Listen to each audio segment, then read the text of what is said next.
and welcome to Start Right Here, a podcast where we discuss breaking in, standing out, and the path to success in the beauty industry. I'm your host, Corinne Corbett, and I hope the conversations I have with my guests inspire you to forge a path of your own. Let's get started. Today, I'm really fortunate to have as my guest a very good friend of mine who is a beauty visionary, editor, creative force, entrepreneur, who has been representing for Black girls her whole career. I'm pleased to welcome Tasha Turner, who is president of Beat New York City, to the show today.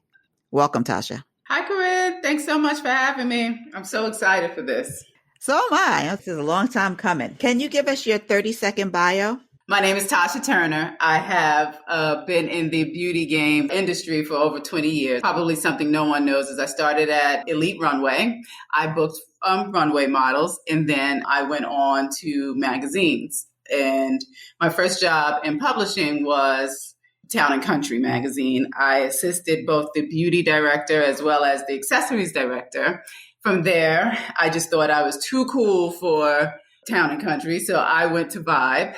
I worked at Vibe magazine for, it was a really long time, and I was the beauty and accessories editor, and I'm the one who really started the actual department. Before me, there was no beauty and accessories editor, so I'm the one who bought all the jewelry, as well as the looks, as well as the makeup and all the ideas to the magazine.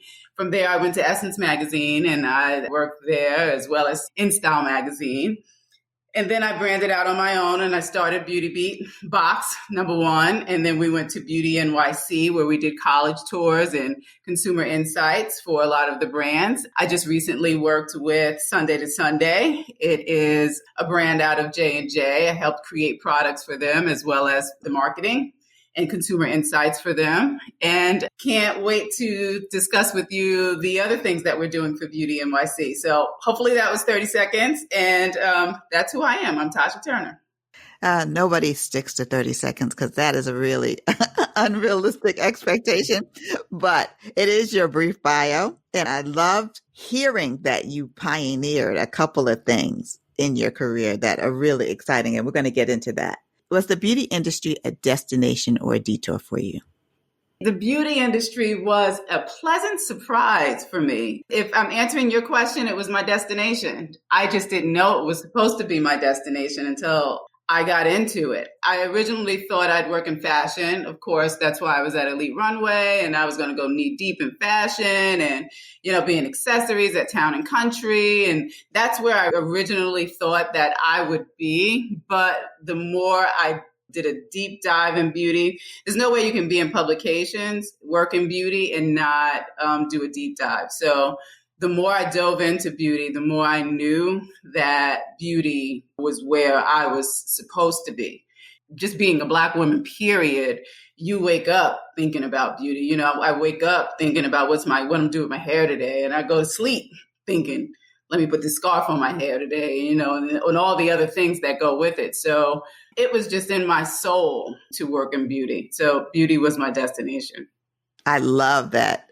And I think that is really true. You wake up in the morning and you're thinking about beauty, and you go to bed thinking about beauty. Tell me about how you got your first job. You said Elite Runway was your first job. How'd you go about getting that job? God, I have no idea. I can't even tell you why they hired me. I was doing a program at FIT and I looked on the job board just to see what kind of jobs they have out there. And I saw this, I don't even think it said Elite Runway. I was so green, I didn't know about Elite Runway, not in that way. I knew there was a modeling agency, but that's the most I knew. And they were looking for a booker. I had the audacity to apply for it. No knowledge of booking, negotiating, money, or anything like that. And I guess I impressed them enough where they gave me the job. I booked models for Elite Runway when Naomi and Cindy and Tammy Ford, they were all models at Elite Runway. And they put me on the booking table, and I literally I was trial by fire. You learned to book, you learned to negotiate rates, you learned whose rate was what, you learned to hustle it, you learned to go out there and get those jobs, you learned to be a salesperson for those models. And that's what I did for a whole year. I worked with Rashumba, I worked with all of these iconic legends that I didn't even know at that time, being so green, that they were legends. I knew that they were something, but legends, no. So I worked at Elite Runway until they pushed me up out of there. Let's talk about your transition to editorial. How did that happen? Oh, you're always talking to magazines. You're always on the phone or you're networking. I remember going to literally the first, not the first hot one, but the first Victoria's Secret show. And we booked all of the models on the show. So we were there knee deep. And James Brown was the, the headliner. James Brown at the Victoria's Secret show. He did the first party. And you can reference me. You can fact check this. He did the first party there. So we were all backstage and, not only the bookers were there, but we also, of course, magazines were there. And I just befriended a whole bunch of people. And when I needed a job, someone, a friend of a friend of a friend said, look, Town and Country is looking for an assistant. Would you be interested? And I thought then Town and Country, they'll never hire a Black girl, but I was taught never to turn an interview down. And I went on the interview and I met with both the accessories team there as well as the beauty teams there. And hence they hired me. So you were the first Black person in editorial at Town and Country. Is that correct? Unless there was someone before me, I don't think so. Yeah, I was the first and the only one there. And what was that like? There's something to be said about being a young girl and just wanting to learn the industry. There's two things to be said. I can say that Town and Country was one of the best jobs I had in learning how to be an editor. I was the only one there, so I didn't go through a whole bunch of stuff that a lot of the kids now have to go through or they went through. But I also knew in my head that I was never, ever, ever going to end up at Town and Country. So I was learning them just as they was learning me, and I was taken from them just as they was taken from me. It was the quintessential place to, if you were going to be an editor, then it was top of the line. And I came from Elite, and who wouldn't be at the top? Of course, I'd be at Elite, Town and Country. So it just went in line for me. My heart spoke to me and told me, and I knew this is not where I'm going to end up because this is boring as all hell. Expensive. I'd literally do everything from pulling the jewelry for all of the shoots, and sometimes I'd have $1 million rings on my desk, to literally speaking to every beauty brand known to man, because everyone wanted to be in this book. So unbeknownst to me, at the time, I was building my network without having to try so hard. And once I felt that, all right, I've done this. This is okay, but I want to be someplace cool. I remember contacting someone at Vibe just to say I work there, like how dare I, and begged them to get, I begged him, Wilbur Ken, to give me a job. And he looked at me and said, you don't know anything about urban culture. And I was like, yeah, I do. I was coming from Town and Country. So I had, my sheath dress on and I was all proper. He's like, no, there's no way. So I was the only Black one. So they would literally introduce me to everybody that came through the door. Literally everyone. And it's probably because they wanted them to see that there was one Black face here. So I was being introduced to people that if I was just a regular assistant, I wouldn't have any business. No one would tramp them around to my desk to say, hey, and say hi to Tasha. So I was there, but I was there without the anticipation of ever growing at Town and Country. So for me, it was a learning experience on just how to be an editor. What are the nuances of editing and why? Because I knew in the back of my head, I'm not going to be here. I just need to know the tricks of the trade. And that's what I got from Town and Country. And that's why it was good for me. And it sounds like it was almost like graduate school in a little way. You're learning something, knowing that you're not going to stay. What was interesting about the recent article that many people have read in the Daily Beast about systemic racism at Town and Country is that there was an instance of someone, a brother who had been at Town and Country for like 10 years or something like that. So he was hoping to grow within the organization. You saw it just as a stepping stone, a nice thing to have on your resume, and you carried on. Tell me about the culture shock, though, and the cultural shift that you had to make from Town and Country to Vibe. And then secondly, let's talk about creating the aesthetic for that Black girl at Vibe. Good question. The aesthetic at Town and Country, most of the time where I worked at corporate, it was what I knew. I'll start at Town and Country and then I'll move to Vibe. So it wasn't one of those that this was a shock to me. I knew when I worked with all white people and no one of color was going to be there, I knew what to expect. Now, I was not treated bad at Town and Country. Pamela Fiore was nothing but top of the line. She was very classy. It was very inclusive, but she included her whole staff in everything that she did. So I was never not included. Knowing, though, that I was the only one, my expectations were completely different because I wasn't in it to be in it.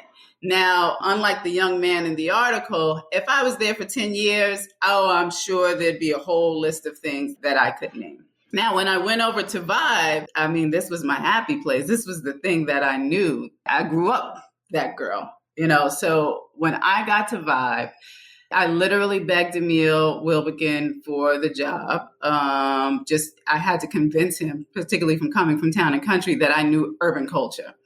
I'd say, no, I do know. I was 20 years old. So, of course I knew urban culture. And he's like, no, not coming from Town and Country. You probably don't.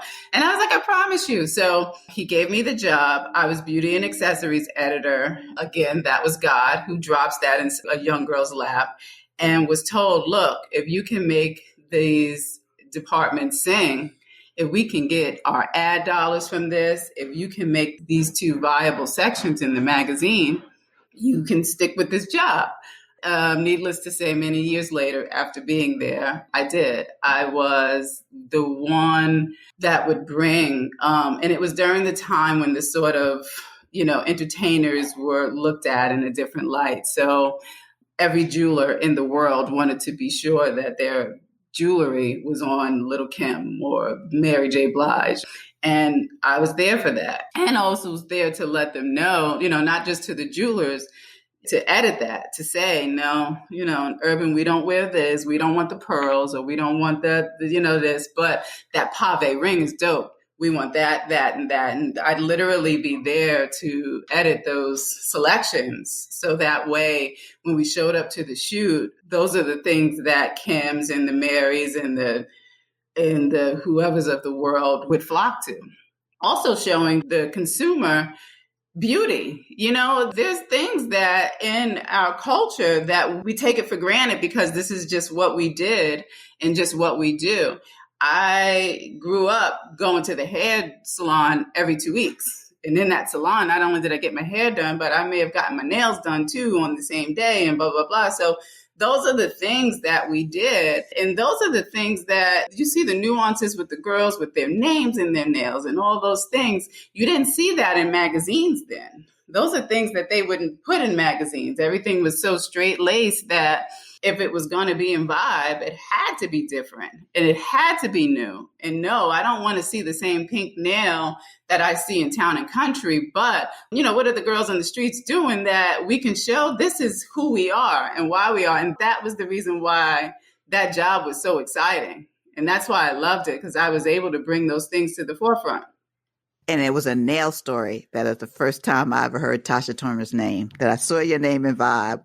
It was a dope nail story because as you're talking about working at a general market magazine, which I did, first of all, there very rarely were nail stories because it was beige and pink for the most part. There were no long nails. There was no design. There was no va, va, va, boom. And I just remember an image that you created that was so dramatic, but so emblematic of Black girls And I just loved it. And I was like, who did this? And it was Tasha Turner.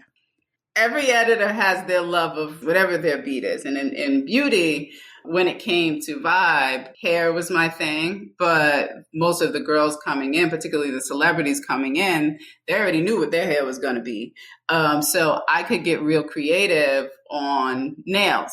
I loved nails. I may have not done the crazy nails, but I loved seeing nails on people. Even if I was just walking down the street, I'd say, oh, can I see your nails? Oh my God, that's great. Look at those nails. It was my thing. So I started working with like Bernadette. I was always in awe of what she did. Bernadette Thompson. She did the money nails on Little Kim, and I was like, bow down, Bernadette, Bernadette, Bernadette. But then I started, I bumped into other great nail creatives, like creative nail design. Used to work with this guy named Tom Bacek. Tom, I'm hoping I'm saying your name right, but Tom would create the dopest nails where I had to ask him one day, Tom, did you grow up urban? Where'd you grow up? Because the nails that he was producing was so amazing. Like I was down in Vegas with them and they were showing me all the crazy nails. So nails were my thing. So that's so funny that you remember one of the stories being nails, because I still love nails. And it's one of the small things about beauty. It's like our accessory. If you see any Black girl on the street, any woman of color, any urban girl, if she doesn't do anything else, outside of her hair, her nails are always done. And I love that about her. Yeah. In that, just understanding and representing for the Black girl and the Black woman, and that Black girl, that urban girl, showing that she is the creator of style, that Vibe was one of the first places that did that. And from a beauty perspective, then you created those images because it was very different from what Essence was doing. Essence was also doing an important thing, but it was kind of showing the totality of Black women. But this was a very specific. There's that girl at Vibe that's going to go for it. She's the girl, maybe now if I described her, she may have the blue hair, she may have the pink hair with the nails to match, with the sneaker to match, with the sock to match. And she puts it together such in a way where you can't stop looking at her. Not that she looks crazy, but you like, oh my gosh, the way she thinks is so on it. Her tattoo may even match who she is, and she makes sure that she wears short sleeves just so you can catch the color on the tattoo that may catch the color that's on her eyes, that may catch the color that's on her sneaker, that may catch the color that's on her nails. And I've always been into the details. And it's those details that makes me appreciate that girl. Now, the woman at Essence has a completely different aesthetic just because she may be my mom going to work. Not that she doesn't catch a piece of it, but she's not doing it all at the same time. She may wear just a little colored liner.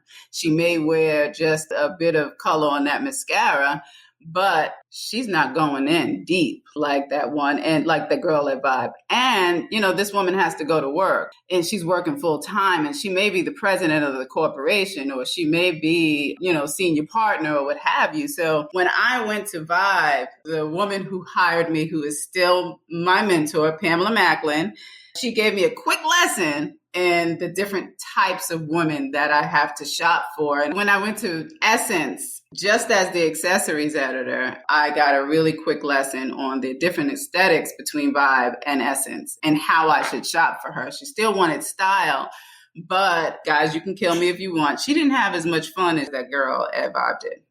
But you've also worked in style specials. So talk about big names on your resume. You've done them. Tell me about that experience of working at InStyle specials.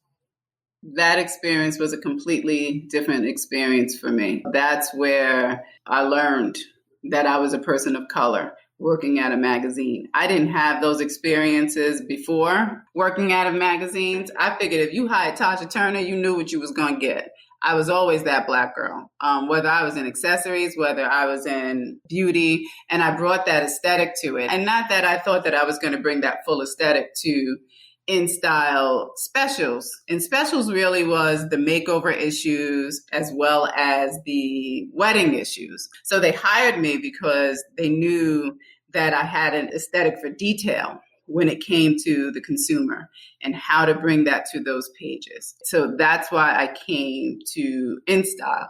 What I learned was that they were not so free to include those things in their pages. If we got a Beyonce on the page, they met their quota. There was no way that we were going to do Beyonce, and there was one Black woman they always would put on it, and I can't, Frenchie from the Jamie Foxx show, I can't remember her name. Garcelle, yes. She was like their go-to. And I'd say, there's all these new girls coming out, maybe we can push it up. And the most I could get was Beyonce.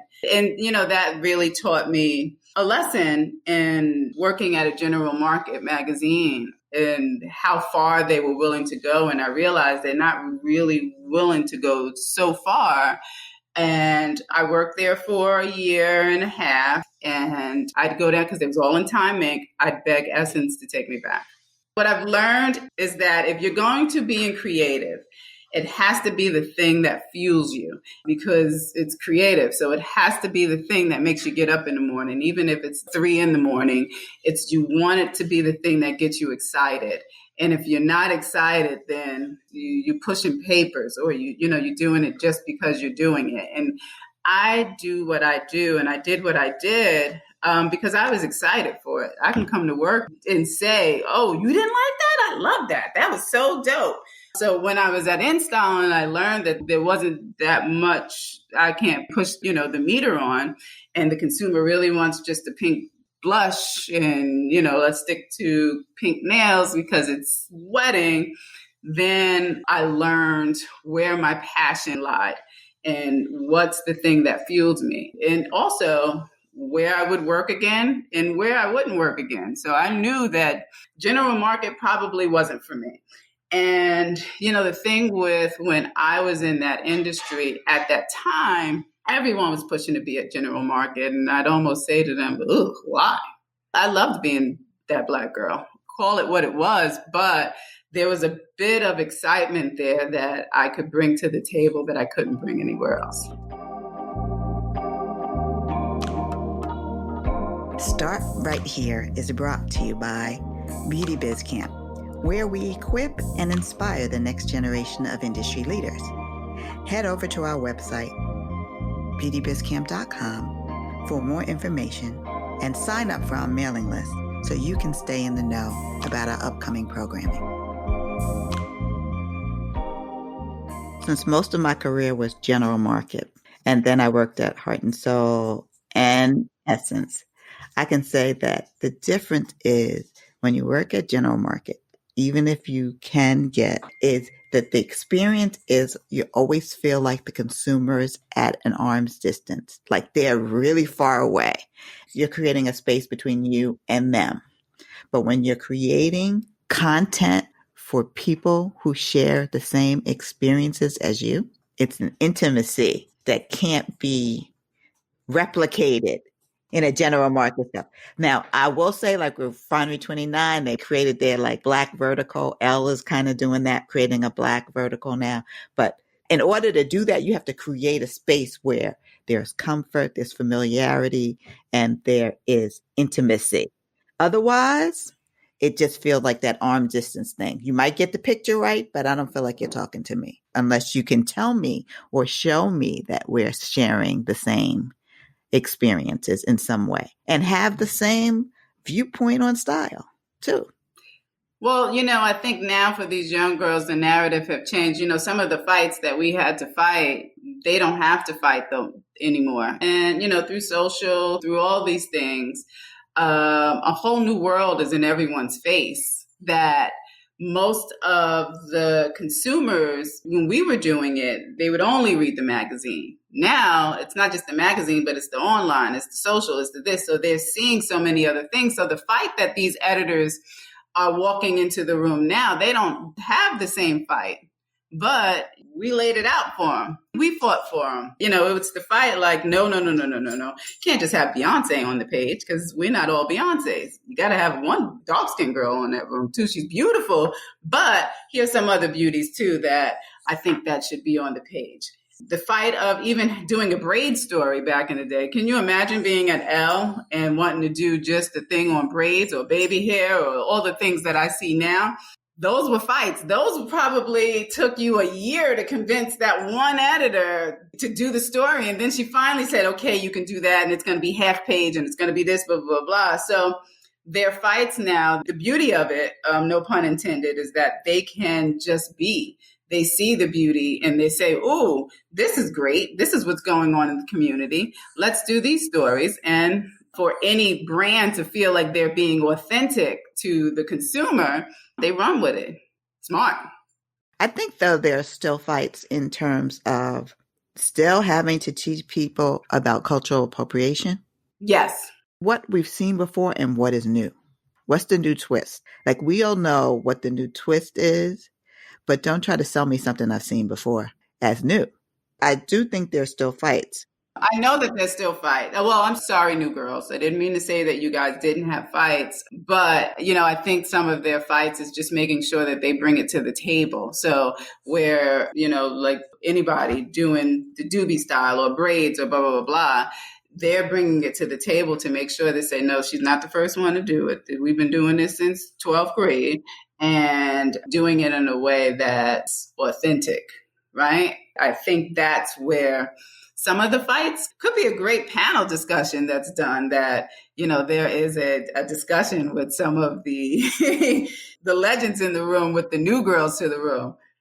I'm putting that out there, y'all. We're going to have a full discussion.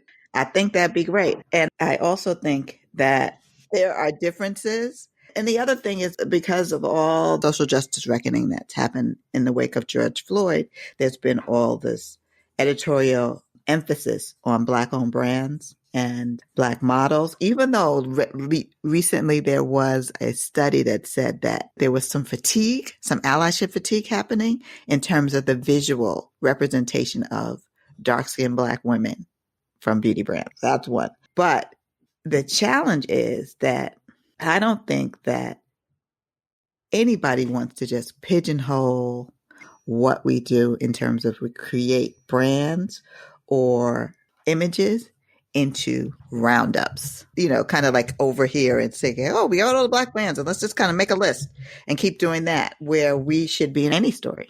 Innovation. Why can't we be in an innovation story? That kind of thing. Not to say that we're not, but I think that is one of the fights that has to be taken up right now. So that has to be the shift with the young girls that are in those positions now, not just creating the roundup stories because that's what their editors are asking for. And they're like, oh, we got our Black and we've done that. It's making sure that they take those innovation stories and adding that brand to it. It's taking whatever stories and, you don't necessarily consciously always have to put Black in it because I'm Black, so Black should be in there. But you want the best of the best of the best of the best. And there are a lot of brands, Black, brown, green, blue, indigenous, everyone. There's some great brands out there. You have to do your homework to make sure that you pick who the greatest ones are and you serve them to your reader as such. And I think that's the work that the new crew has to be sure that they do. If not, then they will be stuck in the pigeonhole, and these brands will be stuck in the pigeonhole of this is the top best Black hair brands, the top best Black skin brands. So, you have to make sure that, I'm speaking to you young girls, you have to be sure that you change the narrative, not just for the sake of Black, but for the sake of who we are as a people. Yeah, I totally agree. I'm going to talk briefly about, you said you baked Essence to bring you back. And when you came back, that's when we had the opportunity to work together. One of the things we worked on, and I don't know if they have done prior to or since we left, was the special issues, the special hair issues that we did. One of which is the cover is in the Smithsonian, the National Museum of African American History and Culture. So that is something that, our team can be proud of. And when you came back, you created, this is before the collapse and there was no advertising, an entire section in the magazine dedicated to hair. I was born on as that hair girl. And like I said, every editor has their beat, and the editor at the time knew that that was what I loved. And understand that hair was $1 billion business. And Black women in hair, I mean, it just made perfect sense to have an entire section on hair. I was so proud of the hair section because number one, I just love hair. But number two, it was the most read section in the book when I was there. So, woohoo! I laugh at the special issue hair. And it's so ironic that it would end up in the Smithsonian. Let me say it again, guys, the Smithsonian, because they laughed at us, both me and Corinne, in the office, in the conference room, when we were creating it. It was one of those, we got to do special issues. Of course, it has to be hair because it's Black women, but no one will ever read this issue. No one wants this issue, but we're going to do it. I don't know who they were appeasing, but we did it. And let me just say, we did the damn thing where it ended up in the Smithsonian. So, I'm celebrating. I'm laughing at all the people who told me that it wasn't going to be anything. But I'm going to shout out Angela Burt Murray because first it was her idea. And secondly, she took me to a big corporate meeting where we talked about the concept. And I had created this whole lineup and stuff like that. And a big female executive at the time, Inc., told me I should just take InStyle's concept and do it like that. After we left the meeting, we just all smiled and listened. And when we left the meeting, Angela turned to me and said, "You will not do that. You will do exactly what you planned." Of course. And keep it moving. Who knows hair better than we do? Right. That was, thank you, Angela, for that. After the time we worked together at Essence, you became an entrepreneur. Tell me what made you want to become an entrepreneur. There was a few aha moments. I was in a cab one day. I'm not sure if you were in the taxi, but it was me, Mickey, and a few other people. And we had to go to L'Oreal to speak on how to talk to the consumer, the African-American consumer. We are riding up to Times Square, and there's a billboard with one of their brands on it. And the billboard that was on Times Square was one of the photographs, the hair looks that I created for Essence. And I didn't see it as such, oh my God, did you see that billboard? I did that, because I didn't get any of the credit. And everyone in the taxi snickered because they were like, "Tasha, you didn't create a side deal?" Right? So that was one thing. I created something that ended up on a billboard that no one would ever know that I did. And Corinne, you've watched me create many a shoot. So I go knee deep in when it comes to shoot. When I create, I create. When I direct it, I direct it. So it's mine for real. Two, at the same time, we were walking into the doors to help someone talk to the AA consumer. So in my head, I'm like, look, if I can do that creative that's on the billboard, and if I'm so interested that someone needs to bring me here every month to talk about how to talk to the consumer through their marketing, then I must be onto something. There was the audacity of thinking I was so dope, I can break out and do this on my own. Three, when we go to the Essence Fest, I'd see the millions of dollars that were being brought in. And I was literally waiting in someone's office to get all of my credentials to go, and all of the brands and what they were spending, coupled with the knowledge that I have about the consumer, coupled with what I saw on that billboard. Brands would send me if there was a sister circle or if there was a mega fest. I was the one to go. And I was the one to go because I connected with the consumer. I could connect with her even on my worst day. I can sort of, it's just one of the things that I have. So in my head, if I had all of this, then I can connect with the consumer and I really know it for real. I can probably start my own thing. So I started with a beauty box. Really, I had a beauty box and I had all of these extras that came with the box. If you want to do a box, then we can also give you consumer insights on what millennials do, because we will go to college campuses and do all those things. From being on the college campuses, I learned that this is sort of where it is. I got all the young people in one beat. I didn't necessarily need to do a box, but I could create a program for brands to speak to young millennial and Gen Z women throughout the entire year. And it wasn't just about giving out products, but it was also, using the influencers on the campuses and top HBCUs across the country, from Howard to Hampton to FAMU to Texas Southern to Xavier. Like, there was so many campuses that we worked with and students that we worked with that I thought there's something here. Number two, my love is just to help people. And once I got on there and my love for beauty and the love for me wanting to help, I realized, I could really go in and show these girls how it's done, get them ready for their next, but also help brands at the same time. And that's what I was doing. That's the thing that fueled me. And what do you think, especially because you were particularly focused on HBCUs, what do you think that brands were and are missing about young Black consumers?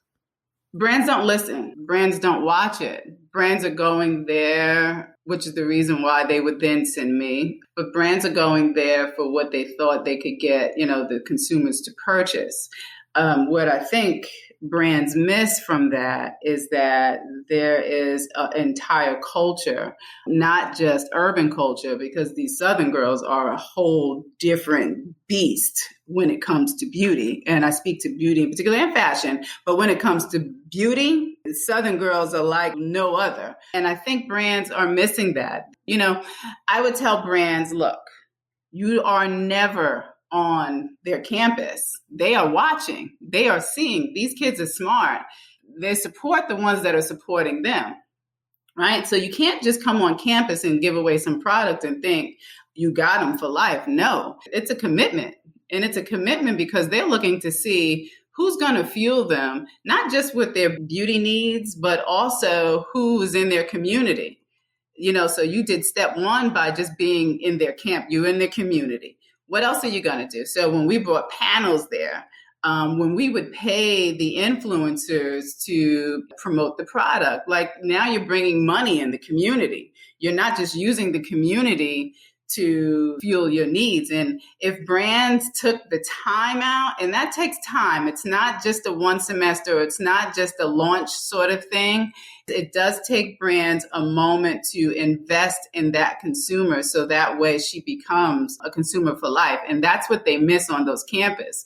This is where they're paying attention. This is where they're looking because not everyone speaks to them. Yeah, I think you got a nail on the head. And there's an opportunity now to even spread it wider if you're smart as a brand with virtual experiences, with virtual connections. But again, you would not be able to just go there and say, like, here's a code for giveaway, here's a code, whatever you want to do to virtually connect product to them. But you still have to do the other steps that you're talking about in order to make an authentic connection.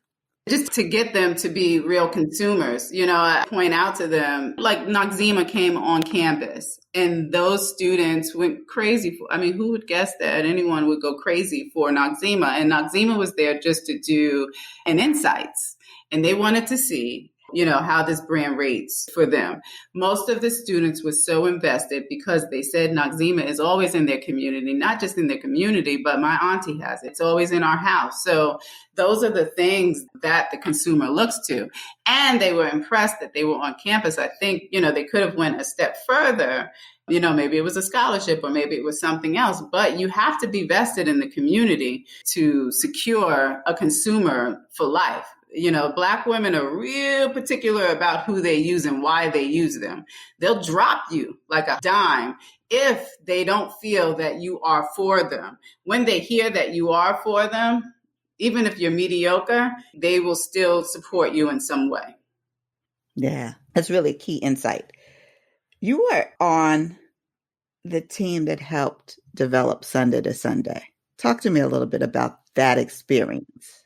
That was my first experience in creating products, like really creating products and creating them from insights. We created what the product would be, what the product line would be from the insights of how Black women treats their hair and how the cause and effect of working out, the cause and effect of what happens to your scalp when you don't treat your scalp. We don't wash our hair every week, every day. Some of us, if we have braids or, if there's something else, we have a weave-in, we may not wash it for a whole month. So it really was finding products that could help with the care of your hair in between your style without messing up your style. And that was the first time that I got into really creating products with R&D and lab and everything else. So that was exciting for me. I loved it. Could you see yourself in like a corporate role doing something like that? Or doing consumer insights, since you like both of those? Most definitely. I think with the influx of products that are out there now, the reason why products win is because they listen to their consumers. And that has a lot to do with the consumer insight. And you can't have consumer insight. You can't have one without the other, even if it's in a small way.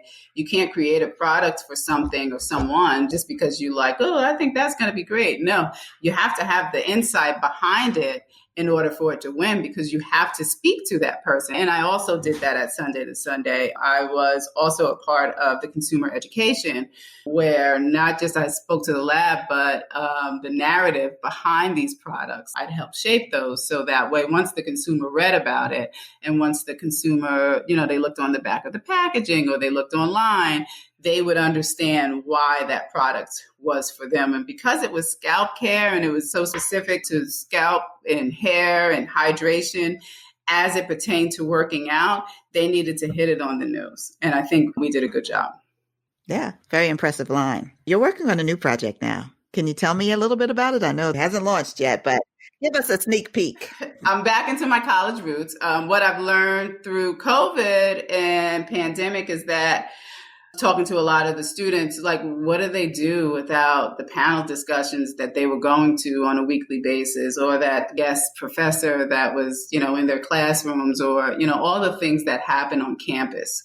Now that campus is closed, how do they network? Most of the times you can't get a job without networking, but there's no place for them to network. So this is going to be very interesting. So what I've decided to do is come up with a virtual mentorship program where it's not just about mentoring and bringing all of my friends from the industry to participate in this and to really mentor these kids with the cons and pros in whatever industry that they're in, but creating a network so these students have a place to go when it's time for them to get a job. I mean, for years now, we've gone on the premise of I'll go to college. And when you're in college, you network, you go to panel discussions, you get names, you remember that lady who showed up at your such and such, or the guest speaker, or the what have you. And you walk away with that, and you can usually take those things and get an internship or something. What do they do now if you don't live in New York or LA, but you still want to be in the mix? What do they do? So we are creating the Beauty Beat virtual mentorship program that will not just allow students to listen to amazing women talk about not only their professions, but their highs and lows and how they got to where they are, but to really network and have some one-on-one time with these women and men. So that way they can continue on even through COVID. I don't know how long this is going to go on, and even after COVID. I think that's really exciting and really, really needed. And you talk a lot about internships. A lot of them have been unpaid, which makes them inaccessible to Black and brown women and men who cannot afford to give away their talents for free. So if you can find other routes to make connections and possibly find paid internships as a result, and also find job opportunities, then that's the way to go. That is absolutely the way to go. So I'm really excited for you. And I think this program is going to be amazing. It's always been my goal to help. I'm in beauty and, I do it for profit. But this particular project that I'm doing is really just out of my love for the next generation and where they can go. How do we find out more information about this? How can listeners find out more information about this? Go to Beat NYC and you can fill out the information click and we will send you everything you need for it, as well as the lineup of amazing mentors that we already have on board now. I can't wait to share it. So don't forget, go to beautybeatnyc.com, sign up for the information, and we'll send it to you. Now let's move on to our fast track questions. What was the first beauty product you ever purchased? Avon. They had a line called Tasha. You know that black girl in me was going to get the name Tasha perfume. I had the powder puff and the soap. So Avon's Tasha was my first purchase, and I loved it. I love it because we all love something with our name on it. What's the last beauty product you tried? Getting older, I love me a good old hydrating something. So serums. I literally try every single one known to man. If I turned this camera around, you'd be like, whoa. Right now, well, I went back to my Estee Lauder night serum just because I got lucky and got my hands back on it. Not that I tried that one. I've also just tried, there is a company called Moor, Moor. Well, I've been using their body cream. And then my good girlfriend, who is also a chemist, Nikita Wilson, has a body scrub. I don't know if it's out yet, but she gave me a sneak peek of it. And it's the best thing since sliced damn bread. Like literally, it's my absolute favorite. So it's hydrating. It's everything that I look for. So those are my three tops. Perfect. What's the beauty advice you either live by or leave alone? Beauty for me is inside. If you're not feeling good, then it ain't no good. And even if you look amazing on the outside, if you feeling shitty on the inside, then that's the top beauty advice. You got to work on yourself. Mental health is, I think, very important in this world for everyone. So that would be the one. You know, it's the thing I teach my daughter. If you don't feel good inside, then that's the thing you work on. You can always buy an eyeliner. You can always put some gloss on. You can always put mascara on or put some lotion on. But if you're not feeling good on the inside, then that's where the work comes in. And that's where you put your time and money and efforts into. Smoky eye or false lashes? Ooh, a smoky eye. I ain't got time to fool with them lashes. Give me a smoke. Yes, mascara all day long and some shadow. Who is your Black beauty icon? I don't know. There's a few people. Iman. And Iman for many reasons. Iman not just because she's always just been gorgeous, but after meeting her, she's the nicest woman I know. She's tough, but she's the nicest woman I know. And a little side thing on Iman, when I worked at Vibe and I happened to be having a conversation with my editor at the time, telling me, you know, it was like, well, Manolo Blahnik sent us some shoes, but they weren't the right shoes. Iman, just hearing that conversation, called the president of the company and said, did I just hear that you wouldn't loan shoes to Vibe? Do you know who we are? I have been a client for yours for over 20-something years. I will stop working with you if I learn that you don't work with him. From there on, I never had a problem with getting Manolo Blahniks ever again at Vibe magazine. And it was because Iman stepped to the plate to make sure. I was just a small editor. I was not the editor that's always going to lunch with Iman or anything like that. She just overheard me talking to someone else and stepped in and made life much easier for me. And for that, it was a lesson for me, because then in my head, I'm like, those are the things that I have to pay forward. I have to do that for someone else. But I never forgot it.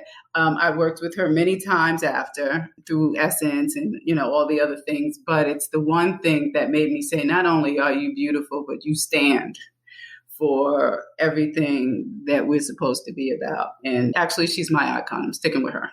I love that. That is a great story. I hadn't heard it before. Who gave you the best career advice and what was it? I can't say that I got it from one person. You know, I got pieces from a little bit of everyone. I was one of those girls in the room, and it could be because I was raised in this way, that when your elder speaks, you listen. I didn't care what and who I was in the industry at that time, or how big or how cool or however I was. I just knew that when people are in the room, particularly elders, you listen. So I learned a lot from Susan Taylor. I learned a lot from Marsha Ann Gillespie. I learned a lot from Mickey Taylor. I learned a lot from Pamela Macklin. Corinne, I learned a lot from you. I've always been taught, be the fly on the wall. And in this industry, you could get lost if you get lost in it, if you understand what I'm saying. So the things that I got from different people, whether it be to let go and just have fun, whether it be it's okay, stick with that. Look, working with the consumer works for you. That's your thing. Stick with that. That's where you shine. One time someone taught me, look, particularly being a young girl and creative, there are so many voices in your head telling you, this is dope, this ain't dope, that's whack, that's going to be, ooh, that's ugly, da, da, da, da. Someone had to say to me, look, when you walk away from it, it has to be the thing that you absolutely love. That way, when you're in a conference room, when you are in a room where whatever, you can sell it because you know for sure that's what you believe. Actually, that is one of the best things that I got. Don't walk away from it until you believe in it. Yeah, that's a good place to end, because not only believe in what you're doing, but believe in yourself. Yeah. For the people out there, even for myself, sometimes it's easier said than done. But look, there's only one you. And I know there's only one me, particularly in this industry. I don't toot my own horn, so I'm going to do it for a moment. But yeah, there wasn't girls like me that lived for Black girls, that walked into the room, was that Black girl, and spoke for that Black girl. I did it from the beginning of my career. I do it now. I have a whole business because I believe in that girl and I know what she brings to the table, be it money, be it style, be it whoever. I know what she brings to the table and I'm her voice. Yes. Well, thank you so much, Tosh. This was a great conversation and a wonderful, if you're early in your career and you were not around to see some of this stuff, get thee to a library, see some early editions of Vibe. Next time at the Smithsonian, check out our cover, but check out the work that Tasha Turner has done and it continues to do, because it is representative of the fierceness of Black girls. Thank you, Corinne. Thank you so much for having me. I love this. That's our show for today. Remember that there's more than one way to the top, and the most important step is the first one. So start right here.